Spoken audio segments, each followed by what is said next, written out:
안녕하세요. 40대 여자입니다. 저는 가난한 집안에서 자라 교육을 제대로 받지 못해 중학교를 졸업하고 검정고시로 고등교육을 대신했어요. 이런 제가 세상을 살아가며 질타와 무시를 크게 당한 적이 있는데 오늘 그 이야기를 해볼까 합니다. 재밌고 믿지 못할 반전을 담은 사연이니 꼭 들어주시길 바랍니다. 가난한 집에 태어났지만 마음 많은 부자인 저는 한 번도 부모님을 그리고 저를 부끄럽게 생각한 적이 없어요. 기초수급자로 지내며 나라에서 지원해주는 돈과 쌀로 생계를 유지했기 때문에 배를 곪는 일은 없었답니다. 이런 제가 17의 나이에 고등학교 입학을 포기하고 검정고시를 택한 이유는 제 인생을 다른 사람보다 더 빨리 시작하고 싶어서였어요. 돈을 벌 목적도 있었지만 저희 가족을 도와주는 사람들에게 열심히 사는 모습을 일찍 보여드리고 싶어 어린 나이에 공장에서 일하게 됐죠. 반도체 공장에서 단순직으로 일했는데 공정이 매우 간단해서 어려울 건 하나도 없었습니다. 버티는 자만이 승리한다는 명언을 읽은 적이 있었는데 공장에서 일하며 그걸 깨우치게 됐죠. 몇 달 동안 고생을 해보니 돈을 버는 게 힘들고 어려운 일이라는 걸 느꼈고 여기서 멈춰 있으면 안 된다는 마음이 들어 제가 하는 일을 더 넓은 시야로 보기 시작했답니다. 반도체가 어떻게 제작이 되고 어디에 쓰이는지 공부를 시작했고 더 발전시킬 수 있는 방법은 뭐가 있을까 하는 연구를 혼자서 해봤죠. 서점에 가서 책을 사서 읽어보기도 했고 회사를 세운 대표님의 논문을 찾아서 읽기도 했답니다. 비록 학력이 짧고 배움을 남들보다 부족하게 받았지만 공부하고 연구하는 데 큰 흥미를 느끼고 있던 저는 반도체를 아주 깊이 알게 됐고 응용하는 방법도 조금은 알게 됐어요. 그래서 개발팀에 무작정 찾아가 제가 응용한 반도체 제작 방법을 제출했어요. 보고서 형식으로 써서 가져다 드렸죠. 그때 개발팀 직원들은 무시의 눈길로 저를 바라봤는데 나중에 보고서를 확인하고 나서는 대하는 태도가 달라지더군요. 회사의 높은 분들이 저에 대한 이야기를 듣고 불려가게 됐는데 제가 응용한 반도체 제작 방법에 흥미를 보이더라고요. 다만 시도는 좋았지만 제작할 수는 없다는 대답을 들었죠. 이에 크게 실망하고 돌아가렸는데 회사 대표님이 저를 개발팀으로 스카우트하라는 믿을 수 없는 지시를 내렸어요. 저의 노력이 통한 거죠. 그래서 생산 라인에서 개발팀으로 옮겨 몸보단 머리를 쓰는 일을 많이 하게 됐답니다. 부서를 옮기자 연봉도 앞에 숫자가 바뀌었어요. 고등학교 검정고시 출신인 제가 받기에는 너무나도 과분한 처사였죠. 그렇게 회사에서 조금씩 인정을 받으며 개발 업무를 하다 보니 세월이 5년 정도 흐르게 됐고 꽤나 실력 있는 개발자가 돼 있더군요. 더불어 다른 회사에서 저를 어떻게 알았는지 스카우트 제의까지 들어왔답니다. 여러 차례 거절하고 지금 회사에서 뼈를 묻을 각오를 하며 일하고 있었는데 회사 대표님이 조언을 해주시더라고요. 더 크고 넓은 곳으로 가서 꿈을 크게 가져보라고 말이죠. 그 말 한마디에 저는 100대 기업에 들어가는 큰 회사로 이직하게 됐습니다. 학력과 상관없이 노력과 실력을 인정받아 이 같은 결실을 보게 된 거죠. 그래서 큰 회사의 개발 프로그램 담당을 하며 일을 이어갔는데 그곳에서 운명 같은 사랑도 찾게 됐습니다. 그이는 명문대 출신의 유학까지 다녀온 엘리트였고 최연소 부장이라는 타이틀을 거머쥔 능력 있는 사람이었어요. 회의실에서 보거나 구내 식당에서 마주치는 직장 상사였는데 어느 날 저에게 사석에서 만나자고 해서 몇 번 만났더니 저도 모르게 그이의 여자가 돼 있더군요. 저희 두 사람은 회사에서 연인이라는 걸 공개하고 매우 편한 연애를 했습니다.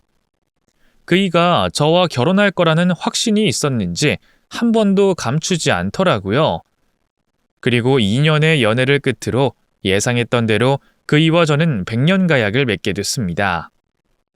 저에게 아주 과분한 사람이어서 이 결혼을 해도 되는 건가 싶었지만 머리로 이것저것 따지고 계산하지 않고 가슴이 움직이는 대로 그이의 아내가 되기로 했어요.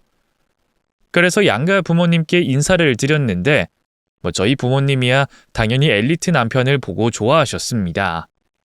성격도 좋고 예의도 발랐으니 더 따질 필요 없이 결혼하면 좋겠다고 하셨죠. 그리고 시어머니도 저를 참 예뻐해 주셨어요. 성품이 얼마나 훌륭하시던지 저의 학력이나 집안 배경은 하나도 보시지 않고 오롯이 저의 내면만을 봐주시며 며느리로 받아주셨답니다. 이렇게 모두가 축복해주는 결혼식을 올리고 유부녀가 됐고 신혼을 만끽하며 오순도순 잘 지냈습니다. 저희 부부는 계속해서 한 직장에 같이 출퇴근을 하며 일과 사랑을 함께 했죠. 무탈하고 근심 없이 잘 지내고 있었는데 제가 너무 안심했을까요? 저에게도 복병이 등장했습니다. 저희보다 일찍 결혼해서 애까지 있는 시누이가 지방에서 살다가 서울로 올라오며 자주 얼굴을 보게 됐어요. 결혼 전에 몇 번 만나보긴 했지만 친해지지 못해서 대화를 거의 나눠보지 못했는데 알고 보니 입에 모터를 단 수다쟁이더라고요. 쓸데없는 말을 시시콜콜 떠드는 사람이었죠. 생각 없이 말하는 게 보기 좀 그랬는데 저와 조금 친해지자 그 생각 없는 말을 저에게 실컷 떠들었답니다. 제 학력을 뒤늦게 전해 들었는지 고등학교 검정고시에 대한 이야기를 1시간 내내 떠들더군요. 옳게 중졸이라며? 고등학교는 아예 들어가지 않았다는 게 사실이야? 어떻게 그럴 수가 있어? 머리가 나빠서 그런 거야? 아니면 지질이 못 살아서 그런 거야? 네? 저희 집이 좀 가난해서 고등학교 진학을 포기했어요. 그런데 사는데 아무런 지장 없어서 괜찮아요. 어머 옳게. 자네야 괜찮겠지만 우리가 괜찮지가 않아. 어디 가서 내 올케가 중학교밖에 못 나온 검정고시 출신이라는 말을 쪽팔려서 어떻게 하냐고. 말이 고졸이지. 따지고 보면 중졸이잖아. 자네 그럼 아는 것도 거의 없겠네? 한글은 쓸 줄 아는 거지? 시노이는 저를 무시하는 걸 넘어서 바보 취급하더군요. 지방에서 이사 온다고 했을 때 반갑지가 않았는데 역시나 앞날이 걱정이었답니다. 시누이가 하도 학력 가지고 뭐라 해서 제가 실력으로 승부해서 남편 회사의 개발팀 과장까지 진급했다고 설명해 줬는데도 그런 건 귀담아 듣지 않고 오롯이 학력 가지고 비하만 해댔습니다. 이를 본 남편은 시누이에게 따끔하게 경고를 했는데 눈치코치 없고 개념 없는 시누이는 아랑곳하지 않고 무시의 발언을 했답니다. 처음 시누이에게 개무시를 당하고 집으로 돌아와 남편에게 화를 냈더니 시누이가 원래 자기 하고 싶은 말만 하는 데다 남을 무시하는 경향이 아주 강한 사람이라고 설명했어요. 저더러 그냥 똑같이 무시하고 넘어가라고 하더군요. 여보, 우리 누나 문해야 문해. 뇌가 없어 보이는 행동을 하도 많이 해서 내가 붙인 별명이야. 누나는 지금도 자기가 뭘 잘못했는지 모를 거야. 여보, 신경 쓰면 당신만 스트레스 받으니까 그냥 한 귀로 흘리면 안 될까? 아니, 그렇게 개무시를 당했는데 잊어버리라고? 사람한테 감정이라는 게 있는데 그게 쉬운 일이야? 알았어, 미안해. 내가 앞으로 누나한테 입단속을 시키도록 할게. 여보, 화 풀어. 하지만 저는 쉽게 화가 풀리지 않았습니다. 지금까지 살아오며 학력 가지고 비난과 무시를 당한 것도 처음이었으니까요. 남편이 시누이에게 경고를 했음에도 이 주둥아리는 고쳐지지 않았습니다. 시댁에 갈 때마다 시누이가 있었는데 늘 저를 깔아뭉개는 말로 기운 빠지게 하더군요. 시어머니와 남편이 그만하라고 말려봐도 귓구멍이 막혔는지 지가 하고 싶은 막말을 항상 끝까지 다 했어요. 옳게. 내 딸은 엘리트 부모의 머리를 물려받아서 분명 영재일 거야. 아직 돌도 지나지 않았는데 한글을 읽더라니까. 달력 보고 엄마 생일하고 외쳤어. 나중에 어떤 위인이 될지 궁금하다고. 그런데 올케는 자식 나오면 걱정되겠다. 내 동생이 엘리트긴 하지만 자네는 중졸이잖아. 그 유전자가 애기한테 가게 되면 생각만 해도 끔찍하다. 무식해서 손발이 고생하면서 살겠지. 형님, 무슨 말을 그렇게 하세요? 아직 전 임신도 하지 않았는데 태어날 애기까지 욕을 하시는 거예요? 그깟 학력이 뭐가 중요하다고 매번 저한테 막말하시는 거예요? 어머, 올케. 학력이 중요하지 않다는 말을 하는 거야? 중졸이라고 자격지심만 있나 보네. 이봐, 올케. 우리 다음 세대는 세상 살기가 더 각박해진다고. 그래서 살아남으려면 학력과 스펙밖에 없단 말이야. 난 나중에 우리 딸을 국제학교에 보낼 거야. 그래서 유학 보내서 하버드에 입학시킬 거라고. 자네도 나중에 태어날 애를 위한다면 지금이라도 공부해서 대학 가보는 게 어때? 괜히 중졸 유전자 물려줘서 애 인생 망치지 말고 말이야. 형님, 제 인생이나 앞으로 태어날 자식 인생은 저희가 알아서 할게요. 그러니 제발 학력 가지고 멋대로 짓거리지 마세요. 참는데도 한계가 있습니다. 저는 참다 이를 악물고 경고의 말을 전했답니다. 그러자 시누이는 피식 웃으며 꼴에 자존심은 있나 봐? 하긴 자존심이라도 있어야지. 그래야 앞날을 더 잘 살려고 노력을 해볼 테니까. 올케, 내가 하는 말을 거름 삼아서 좀 변해봐. 지금 대학 가는 건 늦었으니까 어디 학원이라도 다녀서 자격증이라도 따보는 건 어때? 라고 말하더군요. 정말이지 대화를 하면 할수록 구역질이 나는 인간이었습니다. 그래서 결국 남편의 조언대로 한 귀로 흘리고 무시하기로 했어요. 그렇게 마음을 내려놓자 시누이가 뭐라 짓거리든 한 귀로 흘려버리고 대답도 하지 않았습니다. 중졸이 어쩌네, 고졸 검정고시는 개나 소나 다 붙는 거니 정식 학력이 아니네 라는 말을 입에 달고 살았고, 제가 시댁에서 작은 실수를 하면 무식해서 그것도 못하냐며 비아냥댔습니다. 하지만 저는 가볍게 무시하고 대화를 차단해버렸답니다. 그럴 때마다 시누이는 윗사람을 그따위로 대하냐며 그것도 무식해서 그런 거라고 끊임없이 지랄 발광을 했습니다. 그래도 한 귀로 흘리는 습관을 들이니 시누이를 봐도 큰 걱정이 되지 않더군요. 그냥 똥이니까 피해 다니자 하는 마음으로 시댁에 가서 남편과 시어머니에게만 신경 썼죠. 한편 시어머니는 연세가 드시면서 몸이 많이 약해지셨어요. 제가 결혼한 지 반년 만에 임신 소식을 전했을 땐 누워서 소식을 들으시며 눈만 깜빡이며 축하를 해주셨답니다. 이 잔병 치레를 많이 하면서 살아오셔서 그런지 노인이 걸리는 질병에 죄다 걸리셔서 위태로워 보였습니다. 시어머니는 제가 만삭이 되고 출산할 때까지 집에서 거의 누워서만 지내셨어요. 제가 낳은 딸아이를 안겨드려도 기운이 없어 잠시만 안아줄 수밖에 없었답니다. 어머님에 대한 걱정이 이만저만이 아니어서 대학병원에 모셔 입원 치료를 받게 해드렸는데 이 잔병이 많으실 뿐이지 어떤 수술을 하거나 약이 필요한 건 아니라고 하셨어요. 그냥 식사 잘 챙겨 드시고 영양제로 보충 많이 해두라고 하셨죠.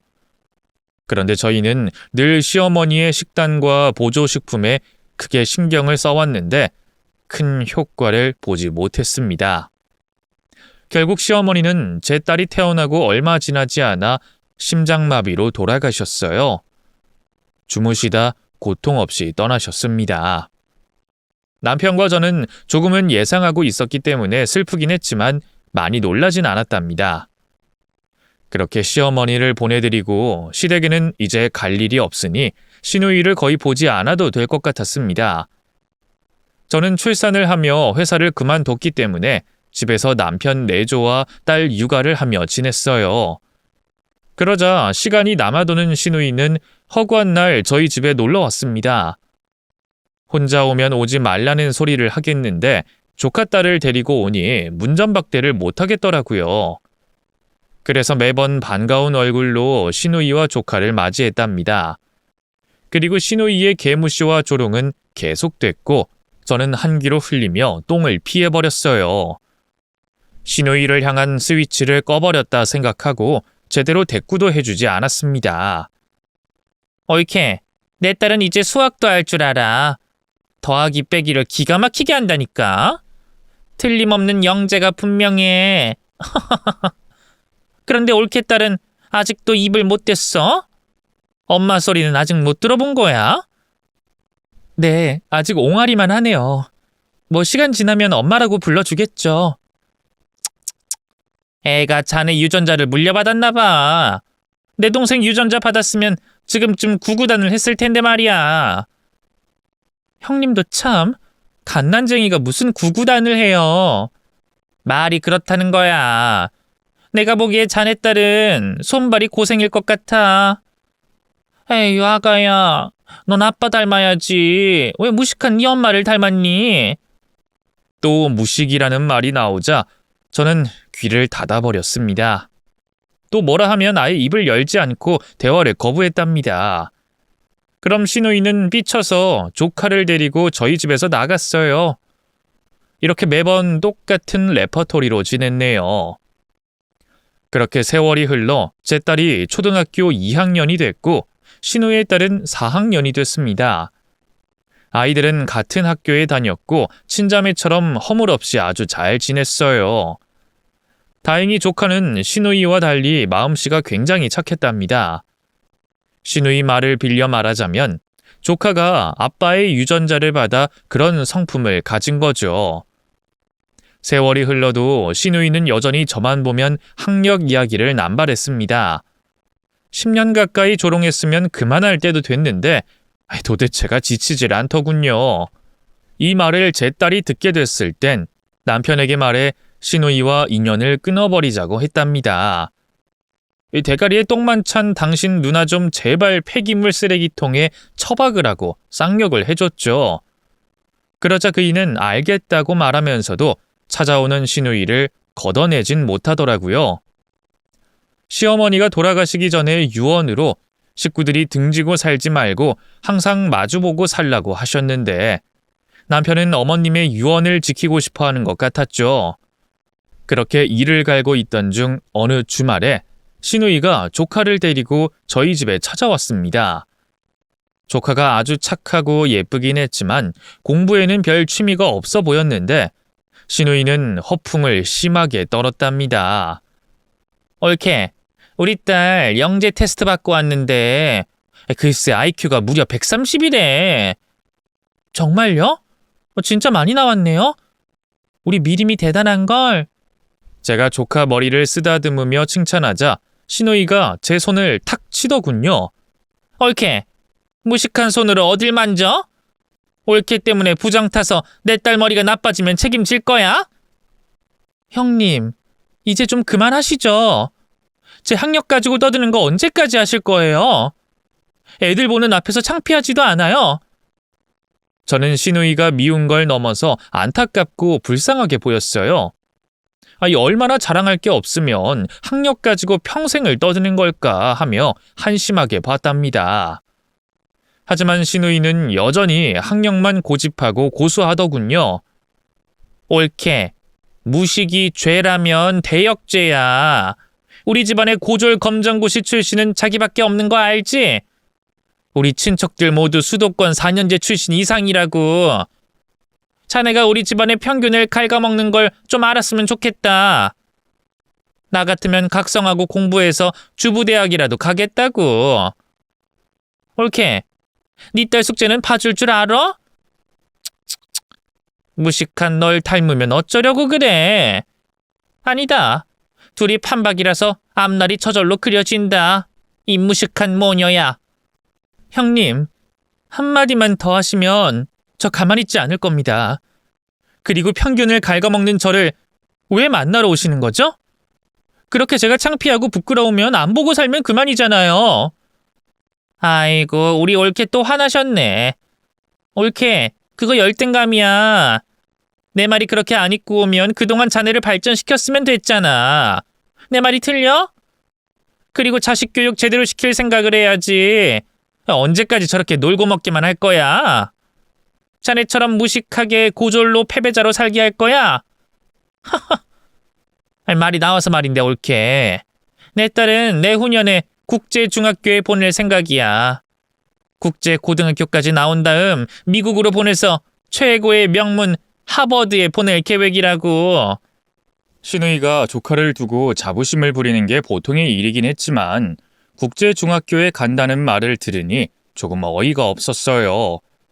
아무리 똑똑해도 국제중학교에 들어가려면 전국구에서 우등해야 했으니까요. 그래서 전 굳이 대답하지 않고 가볍게 웃으며 넘어가려는데 신우이가 제 표정을 읽고 바로 다음 말을 이어나갔습니다. 옳게. 지금 비웃은 거야?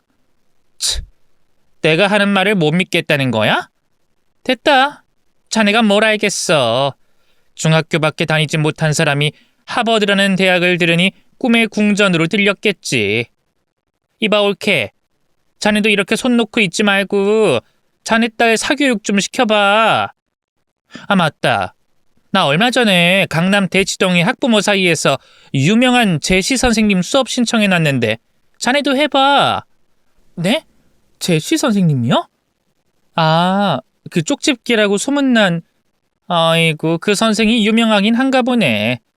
옳게가 알 정도면 말 다 한 거 아니야. 여하튼 국제중학교에 보내려면 그 선생님 손을 좀 타야 해. 그런데 워낙 인기 많은 선생이라 수업 듣는 게 하늘의 별 따기라고 그러더라. 아, 그렇구나. 운이 좋으면 들으실 수 있겠죠. 그러지 말고 자네 딸도 제시 선생님 수업 신청해봐. 물론 테스트 시험을 보고 들어가야 해서 걱정이겠지만 또 알아? 자네 딸이 테스트 시험을 잘 찍어서 수업에 들어갈 수 있을지. 자네 닮아 무식하긴 하지만 운빨은 또 다른 거니까 시도해봐. 신우이의 발언은 또 사람을 짜증나게 했어요. 제 딸 흉을 보니 기분이 못 갔더라고요. 그래서 크게 화를 내려고 하자 제 딸이 입을 열었습니다. 아주 큰 목소리로 신우이에게 대들더군요. 고모, 우리 엄마한테 무식하다는 말 좀 그만해요. 내가 보기엔 고모가 100배, 아니 1000배는 더 무식하다고요. 그리고 미리머니는 공부 못해요. 제시 선생님 테스트 시험에 통과 못할 거예요. 아주 사이다스러운 말을 한 딸을 대견스럽게 보는데 기분이 상한 신우이가 제 딸 머리에 꿀밤을 때리더군요. 여 조그만한 기집애가 어디서 그따위 헛소리를 해? 야, 무식하려면 너 혼자 무식하지. 왜 내 딸한테까지 무식을 전염시키려고 들어? 하여튼 애미나 딸년이나 무식해서 상종을 말아야겠네. 저는 눈이 뒤집히고 말았습니다. 그동안 저를 무시한 건 다 참았는데 제 딸아이 머리를 때린 걸 보자 이성을 잃어버렸어요. 그래서 바로 신우이의 머리채를 잡고 주먹으로 꿀밤을 날렸습니다. 이게 남편 누나라고 봐줬더니 어디서 손찌검을 해? 감히 내 귀한 딸 머리를 때려? 야, 내가 그동안 참아주니까 등신으로 보였냐? 이 우라질려나? 너도 참아줘봐. 너 지금 돌이킬 수 없는 실수를 했어. 날 건드리는 건 참아주지만 내 딸 건드리는 건 죽어도 봐주지 못한다고. 이 작같은 년아. 저는 주먹을 불끈 쥐고 신우이의 머리에 핵꿀밤을 여러 대 날려버렸습니다. 엄청 세게 때리는 바람에 혹이 올라오더군요. 이에 신우이도 똑같이 덤벼들었는데 야무진 제 손놀림으로 가볍게 제 앞에 핵꿀밤을 사정없이 내리 찍어줬습니다. 그 사이 딸과 조카는 어쩔 줄 몰라 하며 울음을 터뜨렸죠.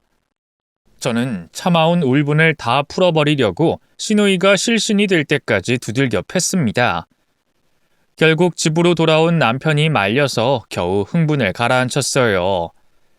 그 순간 얼마나 짜릿하고 기분이 좋던지 멍투성이가 된 신우이의 얼굴을 보고 실컷 비웃어줬네요. 그렇게 저는 신우이와 절연을 하게 됐습니다. 저한테 뒤지게 맞았으니 지도 쪽팔리니까 찾아오지 않더라고요. 저는 속으로 진작 개패듯이 패주고 연을 끊어버릴 걸 하는 후회도 들었답니다. 그런데 얼마 뒤 저한테 처맞은 게 억울했는지 시누이가 몰래 급습을 했어요. 제가 시장에 다녀와 현관문을 여는 순간 뒤에서 제 뒤통수를 날리더군요. 이년아, 너 오늘 죽었어. 내가 맞고 가만히 있을 줄 알았냐? 오늘 니년 잡으려고 몽둥이도 가져왔다. 이 무식한 중절년아. 시누이의 손에는 책상 다리로 보이는 막대기가 보이더군요. 그걸로 저를 조지겠다고 으르렁대며 덤볐답니다. 저는 후다닥 주방으로 들어가 방어할 무기를 찾았어요. 그리곤 저에게 마구잡이로 몽둥이를 휘두르는 시누이를 피하며 손에 들고 있는 와사비를 시누이 눈에 비벼버렸어요. 이윽고 눈물, 콧물, 침까지 질질 흘리며 비명을 지르곤 그 자리에 주저앉아 네 발로 기어다니며 물을 달라고 빌더군요. 하지만 저는 싸움을 건 시누이를 쉽게 보내줄 생각이 없었습니다. 네 발로 기어다니는 그년 등에 올라타서 양손으로 싸대기를 날려줬죠. 이 죽일려나. 지난번에 처맞았으면 닥치고 조용히 살지. 왜 다시 찾아왔냐? 난 니년 100번이고 두들겨 패줘도 양심에 가책 따윈 없다고. 이 모든 일은 네가 자초한 일이니까 실컷 처맞아봐. 저는 10년 동안 쌓인 감정을 그날 모두 풀어버렸습니다. 사정없이 갈기고 나서 제 손이 아리고 저려와서 그만 포기했죠.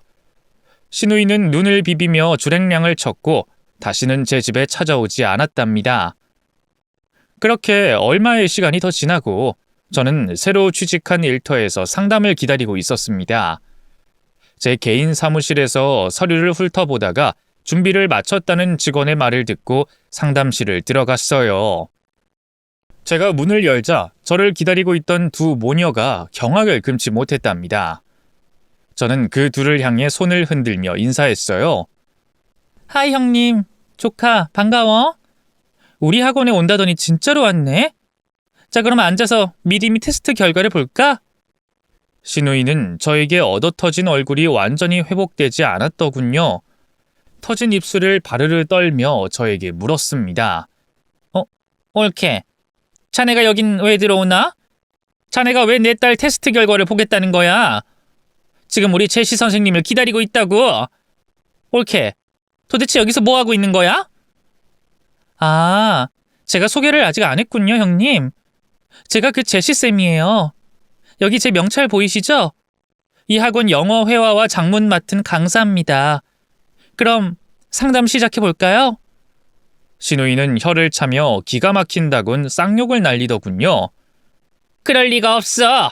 충졸 따위가 학원에서 강사를 하다니. 이건 말도 안 돼. 자네는 지금 사기를 치고 있는 거야. 내가 바쁜 시간 내서 대치동까지 왔는데 감히 너 따위가 내 딸을 테스트하겠다고? 야, 주제를 좀 알아라. 어디서 통하지도 않은 거짓말을 하고 지랄이야. 연병 떨지 말고 당장 꺼져. 수준 떨어지니까 나가라고. 시누이는 제가 강남 대치동에서 아주 유명한 강사 제시라는 걸 믿지 않는 건 물론이고 아직도 제가 중졸이라고 믿고 있더군요. 하지만 저는 결혼 후 집에서 공부해서 졸업이 가능한 방통대 영문학과를 2년 만에 졸업했습니다. 사실 저를 무시하고 하찮게 여긴 시누이의 영향이 있어 대학에 도전하게 됐죠. 그리고 제가 대학 나온 사실을 시누이에게 일부러 알리지 않았습니다. 또 방통대에 나왔다고 하면 명문대가 아니라고 무시할 게 뻔했으니까요. 여하튼 대학에서 영문학을 전공하고 조금의 노력을 했더니 외국인들과 영어로 대화하는 게 가능하더라고요. 그래서 전 열심히 공부해서 딴 대학 졸업장이 아까워 작은 영어 학원에서 시작해 대치동에 있는 대형 학원까지 오게 된 겁니다. 그리고 영어 이름인 제시를 사용했고 학생들에게 실력 있는 선생님으로 인정받아 학부모들이 줄을 서서 제 수업을 들으려고 했답니다. 이렇게 인기 강사가 된 것이 따지고 보면 시누이의 혀끝에서 시작이 된 거네요. 그렇게 제가 상담실로 들어서자 시누이는 제시 선생님의 정체를 알고 기겁하더군요. 끝까지 믿을 수 없다며 난리 부르스를 쳤답니다. 형님, 여기 제 명함이고 학생들 성적 관리표예요. 우등생들만 수업하고 있는 강사 제시가 바로 접니다. 국제중학교 가려는 아이들이 특히나 많이 찾아오죠. 자, 이제 제 소개는 이만해도 되겠죠, 형님? 저 바쁘니까 빨리빨리 진행하도록 할게요. 이럴 리가 없어. 네가 아무리 대학을 몰래 나왔다 해도 제시 선생님이라는 게 말이 안 되잖아. 너 같은 무식한 년이 애들을 가르치는 것도 어이가 없는데 최고의 인기 강사라고? 도저히 믿을 수가 없어. 저는 시누이 맞은편 의자에 앉으며 말했습니다. 형님, 그럼 그냥 나가시면 돼요. 저한테 수업 받으려고 줄 서는 학생이 한두 명이 아닌 거 형님도 잘 아시죠? 시누이는 끝까지 믿지 않다가 상담실에 잠시 들어온 선생님들이 저에게 제시라고 부르는 걸 듣고서야 저를 보는 눈이 달라졌답니다. 이게 꿈이야, 생시야? 어떻게 자네가 제시 선생님이 될 수 있는 거야? 아이고, 등잔 밑이 어둡다더니 자네가 스타 강사 제시일 줄이야. 많이 놀라셨나 봐요, 형님? 괜찮으니까 저한테 수업 받고 싶지 않으면 그냥 나가시면 됩니다.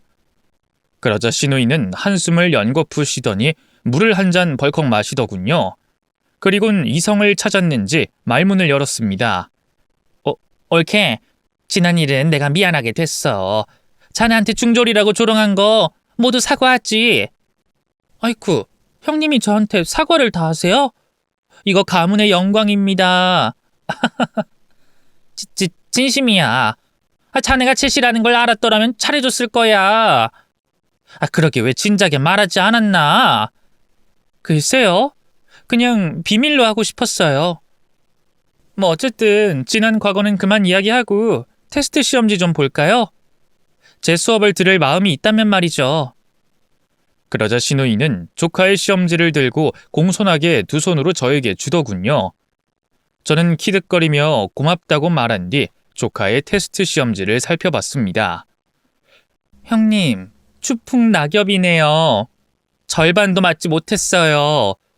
이 정도면 다른 학생들하고 수업 못 듣겠네요. 아쉽지만 다른 선생님 수업 찾으셔야겠네요. 뭐? 내 딸이 차경 미달이라고? 그럴 리가 있나? 자네도 알다시피 내 딸은 IQ 130 영재라고. 뭔가 착오가 있던 것 같으니까 테스트 다시 해봐. 형님, 여기 오시는 부모님들 10명 중 9은 형님처럼 말해요. 자기 자식은 다 영재인 줄 안다고요. IQ 130이요? 그 정도면 평범한 수준이에요. 그리고 IQ 높다고 무조건 다 공부 잘하는 게 아닙니다. 아쉽지만 다른 선생님 찾아보시죠. 그럼 저는 이만 수업 준비해야 해서 나가볼게요. 저는 낄낄거리며 시누이를 비웃었고 자리에서 일어났습니다. 그러자 시누이가 제 바짓가랑이를 잡고 늘어지더군요. 바닥에 무릎까지 꿇으면서 말이죠. 옳게, 그냥 가지마. 우리 딸 자네가 좀 맡아줘, 응? 우리 한 식구잖아. 가족 찬스로 제시의 강의를 듣게 해달라고. 나 미리면 어떻게든 국제중학교에 입학시키고 싶어. 도와줘. 어허, 형님. 제가 유명하긴 한가 봐요. 저한테 무식한 중졸년이라고 쌍욕을 10년 가까이 하신 분이 제 앞에서 무릎 꿇고 애원을 하시네요? 이 장면 진짜 재밌다. 그럼 계속 빌어보세요. 제 마음이 흔들리게 해보시라고요. 저는 시누이에게 제대로 모욕감을 주고 싶어 똑바로 무릎 꿇고 빌어보라고 했답니다. 그러자 다소곳이 무릎을 모아 꿇고 양손을 들어 싹싹 빌었습니다. 옳게. 아니, 제시 선생님. 우리 딸 제자로 받아주세요. 우리 딸 국제중학교에 갈 실력 만들어주세요. 제 평생의 꿈이 우리 딸이 국제학교를 나와서 하버드를 가는 겁니다. 선생님이 은총을 베풀어 주시면 이 은혜 죽는 그날까지 잊지 않겠습니다. 아이구야, 존댓말이 절로 나오시나 봐요. 그동안 저를 하찮게 여겨왔던 분이 이렇게 변하시는 거예요? 너무 기뻐서 눈물이 다 나오려고 하네요. 그런데 형님, 어떡하죠? 테스트 통과 못하면 제 수업을 들을 수가 없어요. 이건 학원 규칙이라 제가 마음대로 할 수 없습니다.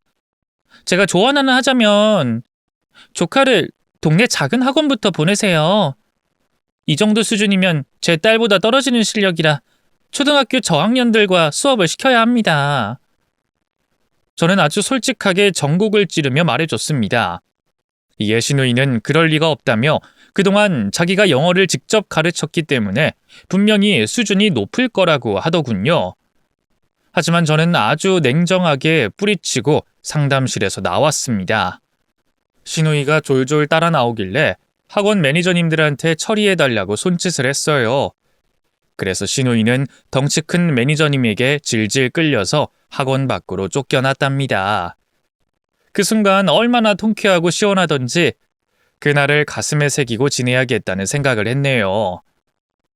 그렇게 신우이 조카가 제 수업 테스트에 떨어지자 이틀 뒤 저희 집 초인종을 울리더군요.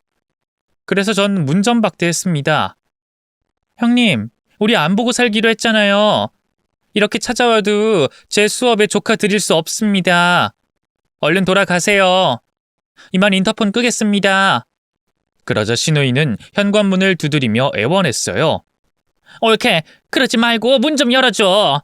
얼굴 보고 이야기하자고, 응? 내가 자네 주려고 선물까지 사왔어. 우리 화해하고 다시 친하게 지내자고. 옳게, 제시쌤. 그 말을 들으니 신우이를 더 놀려 먹어볼까 하는 생각이 들어 현관문을 열어줬습니다. 그러자 제 손에 샤넬백을 건네주더군요. 옳게, 이거 신상이야. 중고차 한 대값 나가는 가방이라고. 내 마음의 선물이니까 받아주게. 형님, 저 뇌물 같은 거 받으면 안 돼요. 학원에서 잘린다고요. 이거 뇌물 아니야. 신우이가 옳게에게 주는 마음의 선물이라고. 옳게, 내가 생각해봤는데 우리 미리미한테 개인 과외를 해주면 어떨까? 자네가 말했듯이 다른 동급생들과 수업하기엔 뒤떨어진다며. 그러니까 개인 과외로 내 딸 영어 실력을 좀 올려주면 안 되겠나? 그럼 나중에 정식으로 자네 학원에 다닐 수 있을 거 아니야. 그래요? 그런데 제가 좀 비싸서 친척이라고 할인해주고 그러지 않거든요. 제 1시간 수강료가 얼만지는 아세요? 글쎄, 내가 그것까진 잘 모르지. 얼만데? 달라는 대로 줄게. 학원에서 1시간 수업하면 100만 원씩 받으니까 회당 100만 원 주세요. 한 달에 15번 수업해서 1,500만 원 맞추면 되겠네요. 뭐야? 1,500만 원? 옳게, 지금 나 놀리는 거지? 초딩 과외 좀 시키는데 뭐가 그리 비싸? 제 몸값이 그 정도 돼서요. 원래 개인 과외는 2배를 받아야 하는데 형님이니까 깎아드린 거예요. 어떻게, 저한테 미리미 맡겨보실래요? 제가 비아냥대는 걸 눈치챈 신우이는 금세 썩은 표정을 짓더군요. 옳게 많이 컸네? 중졸 무식이가 대치동 최고 강사가 됐다고 이렇게 잘난 척하는 날이 오다니. 자네한테 더러워서 내 딸 안 맡겨. 당장 샤넬백 내놔. 형님, 줬다 뺏는 거예요? 치사하다. 그래요, 가져가세요. 그리고 다신 내 집에 얼씬도 하지 마세요. 우린 절연한 사이니까요. 나쁜 년, 꼭 오늘을 후회하게 만들어주지. 나중에 내 앞에서 내 발로 기는 날이 올 거야. 두고 보라고 옳게. 저는 키득거리며 복수는 얼마든지 환영이라고 놀려줬습니다. 그렇게 신우이가 집에서 나가고 절연한 사이로 쭉 지내게 됐답니다. 그리고 2년 뒤 신우이의 소식을 듣게 됐는데 아주 찌질하게 됐더군요. 조카 미리미가 공부 실력이 되지 않자 국제학교에 입학시키려고 브로커를 통해 5천만 원을 줬답니다. 어찌저찌 입학식까지 치렀는데 이 브로커가 덜미를 잡히면서 불법 입학한 몇 명의 학생이 나가리가 됐다네요. 물론 제 조카도 포함됐죠. 그래서 5천만 원을 잃은 데다 딸아이를 동네에서 제일 후진 중학교에 입학시켰대요. 게다가 시사 프로그램에서 불법 입학을 다룬 소재로 취재를 나왔는데 모자이크된 신우이가 방송에 나왔어요. 저는 아무리 모자이크가 돼 있어도 신우이인 줄 단번에 알아봤답니다. 저와 같이 텔레비전을 보던 남편에게 신우이가 어떻게 됐는지 물어봤습니다. 여보, 저거 형님 맞지? 불법 입학이라니 이게 무슨 망신이야. 5천만 원이나 까먹었다는데 형님은 무사하시려나? 무사하긴 벌써 이혼 소송 중이야. 매형이 쪽팔려서 같이 못 살겠다고 내쫓은 지 2주가 넘었다더라. 법정에 가야 알겠지만 조카도 매형이 키울 것 같아. 어느 판사가 누나 같은 엄마한테 양육권을 주겠어? 미리미가 공부 못한 건 둘째치고 매일 학원 뺑뺑이를 돌려서 누나한테 신물이 났다나 봐. 그래서 미리미가 누나 얼굴 안 보고 있다잖아. 에휴, 뿌린 대로 거두는 법이지. 형님은 참 무식한 것 같아. 미국 유학까지 다녀와서 왜 그 모양일까? 말이 좋아 유학이지. 누나 한국에서 맨날 꼴찌하고 사고만 쳐서 부모님이 강제로 미국으로 보낸 거야. 집안 망신 그만 시키고 사람 좀 돼보라고. 그런데 미국 다녀와서 콧대만 높아지고 사람 무시하는 것만 배워왔잖아. 여보, 다 지난 일이긴 하지만 누나가 당신한테 함부로 말했던 거 사과할게. 진심으로 미안해. 괜찮아. 형님이 시원하게 인생 말아먹은 거 보니까 위안이 돼. 그렇게 저는 시누이가 처절하게 망하고 식구들에게 버림받은 게 속이 시원하더라고요. 그렇게 하버드하고 생쇼를 하더니 꼴이 참 우스웠네요. 그렇게 시누이 소식이 끊기면서 자연스럽게 기억에서 잊혀지더군요. 이제 제 인생의 걸림돌은 하나도 없어 다행이었죠. 저는 대치동에서 강사를 그만두고 다른 동네로 이직했어요.